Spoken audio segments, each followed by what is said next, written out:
क्या एक खिलाड़ी जो देश के लिए मेडल जीतती है, उसे अपने ही सिस्टम से डरना पड़े? क्या ये सिर्फ एक व्यक्ति का मामला है या पूरे खेल सिस्टम की सच्चाई सामने आ रही है? आज की खबर सिर्फ एक बयान नहीं है, ये एक बड़ा सवाल है देश के सिस्टम पर।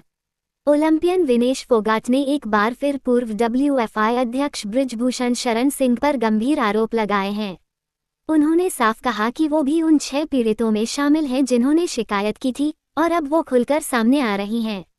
लेकिन सबसे बड़ा सवाल यहाँ उठता है, जब देश के टॉप खिलाड़ी ही सुरक्षित महसूस नहीं कर रहे तो आम खिलाड़ियों का क्या होगा? विनेश का कहना है कि यूपी के गोंडा में होने वाला कुश्ती टूर्नामेंट उनके लिए मुश्किल होगा क्योंकि वहीं बृजभूषण का प्रभाव है। उन्होंने ये तक कहा कि अगर उनके साथ कुछ गलत होता है तो इसकी जिम्मेदारी भारत सरकार की होगी। अब सोचिए, एक इंटरनेशनल खिलाड़ी जो देश का नाम रोशन करती है, वो खुद कह रही है कि उसे डर है।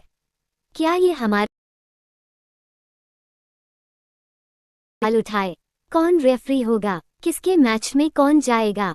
कौन जीतेगा, कौन हारेगा? क्या ये सब पहले से तय होगा?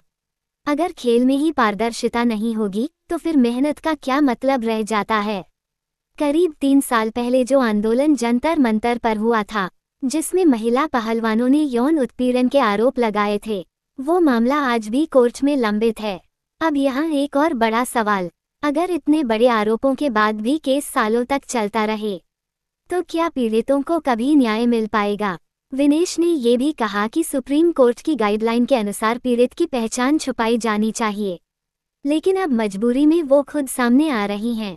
क्यों? क्योंकि उन्हें लगता है कि सच्चाई सामने लाना जरूरी है। अब सोचिए, क्या सिस्टम इतना कमजोर है कि एक खिलाड़ी को खुद सामने आकर बोलना पड़े?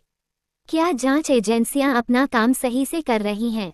विनेश ने साफ कहा, सरकार और खेल मंत्रालय सिर्फ मूक दर्शक बनकर सब देख रहे हैं। अगर यही हाल रहा तो क्या देश के युवा खिलाड़ी इस सिस्टम पर भरोसा कर पाएंगे? अब बात करते हैं जनता पर इसके असर की।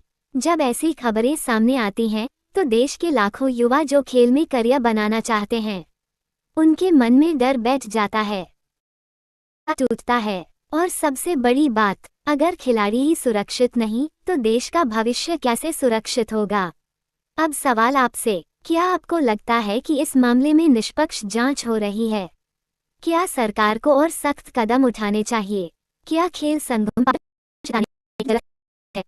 खिलाड़ियों की सुरक्षा के लिए अलग सिस्टम बनना चाहिए?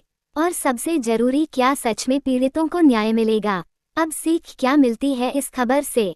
पहली बात, किसी भी सिस्टम में जवाबदेही होना बहुत जरूरी है। दूसरी बात, खेल सिर्फ मेडल जीतने का नाम नहीं है,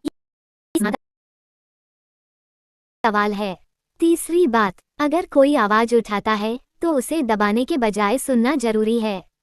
और आखिरी बात, देश तभी आगे बढ़ेगा जब उसके खिलाड़ी सुरक्षित और सम्मानित महसूस करेंगे। आप क्या सोचते हैं?